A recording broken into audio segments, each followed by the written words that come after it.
তুমি ধন দৌলত পাইলা কিনা সেটা কোনো বিষয় না, বরং সেই ধন দৌলত খরচ করে আল্লাহকে পাইলা কিনা সেটা বিষয়। তুমি দারিদ্রতা পাইলা কিনা সেটা কোনো বিষয় না। দারিদ্রতা আসলেই যে তুমি প্রিয় নবী সাল্লাল্লাহু আলাইহি ওয়াসাল্লামের সঙ্গী হবা এটা কিন্তু কোনো বিষয় না, বরং দারিদ্রতার সময় তুমি মহান আল্লাহর ইবাদতকারী হচ্ছ কিনা সেটা বিষয়।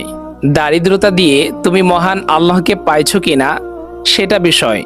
তুমি সুন্দরের অধিকারী হয়েছ কিনা সেটা কোনো বিষয়ই না, বরং সেই সৌন্দর্য দিয়ে মহান আল্লাহকে পাইছো কিনা সেটা বিষয়।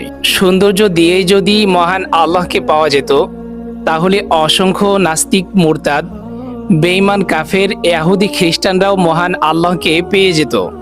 আর হজরত বিলাল রাদিয়াল্লাহু আনহু এর মতো নিবেদিত প্রাণ যারা ইসলামের জন্য খেটেছেন তারা হয়তো আল্লাহকে পেত না।